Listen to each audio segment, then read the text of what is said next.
İstanbul fethinin anahtarı Şahi topu ve bu top uğrunda harcanan 3 koca ömür. Bu videomuzda Şahi topunun tarihi öyküsünü ve bu top ile isimleri özdeşleşmiş 3 büyük insanın hayatlarını sizlere aktaralım.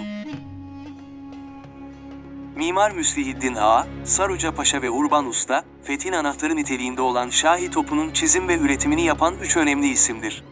Devrinin en büyük ve en özel ateşli silahı olan Şahi toplarının kullanımı sayesinde, daha önce 29 kez kuşatılıp sonuç alınamayan, 22 kilometre uzunluğunda ve 4,5 metre genişliğinde surlarla korunan İstanbul'un fethedilmesi sağlanmıştır. Şahi ya da Vasikili olarak bilinen ve İstanbul'un fethinde kullanılan bu uzun menzilli toplar, 2 parçalı olarak üretilmişlerdir. 8 tona kadar çıkabilen kovan ağırlığı sayesinde 800 kilogramlık gülleleri 1200 metre menzile fırlatabilen bu toplar, döneminin de en etkili silahı olarak öne çıkmıştır. Yine bu toplar 19. yüzyıla kadar Çanakkale Boğazı'nda koruma amaçlı da kullanılmışlardır. Şahi adı verilen bu topların Edirne'de atış denemeleri öncesi, halkın heyecan ve korkuya kapılmamaları için şehre haberciler salınmış ve çıkacak dehşetli gürültünün sebebi önceden haber verilmiştir.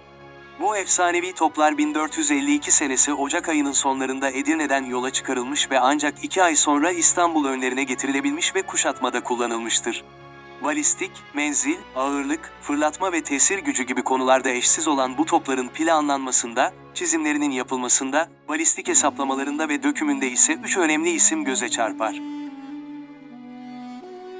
Şimdi bu isimlere daha yakından bakalım.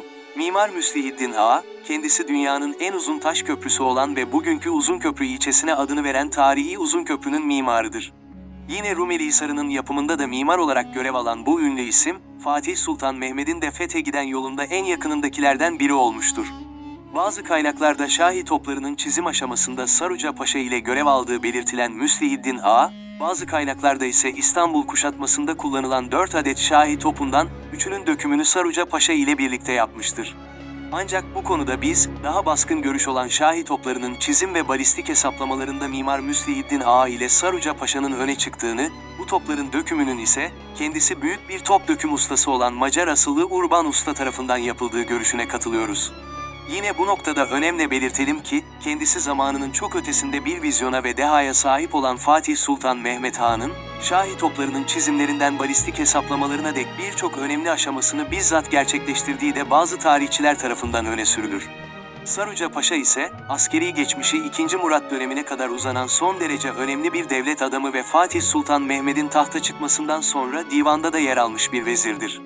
Yine İstanbul'un fethi için yaptırılan, Rumeli Hisarı'ndaki 4 burçtan birinin de yapımına öncülük eden Saruca Paşa'nın ismi bu burca verilmiştir. Şahi toplarının dökümünü yaptığı ileri sürülen Macar asıllı Urban Usta ise, çok iyi bir top döküm ustasıdır. Urban Usta hakkında ise 2 farklı ve güçlü rivayet vardır. Bunlardan biri, Urban Usta İstanbul'un fethinden önce Doğu Roma'ya hizmet eden bir top dökümcüsüdür ve aldığı ücretin artırılmasını istemiş, bu isteğine cevap verilmemesi nedeniyle de Konstantiniyye'den kaçarak Osmanlı Devleti'nin hizmetine girmiştir. Diğer bir görüşe göre ise Urban Usta, Doğu Roma zindanlarında tutulurken Fatih Sultan Mehmet'in özel isteğiyle kurtarılmış ve Osmanlı Devleti adına çalışmaya başlamıştır. Son olarak belirtelim ki önce İstanbul'un fethinde ve daha sonra ise boğazların korunması gibi önemli işlerde kullanılan Şahi toplarından 6 tanesi günümüze dek ulaşmıştır.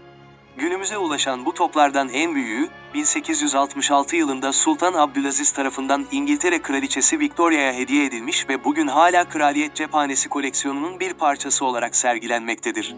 Bir diğer top İtalya'da iken diğer 4 Şahi topu ise Harbiye Askeri Müzesi bahçesindedir.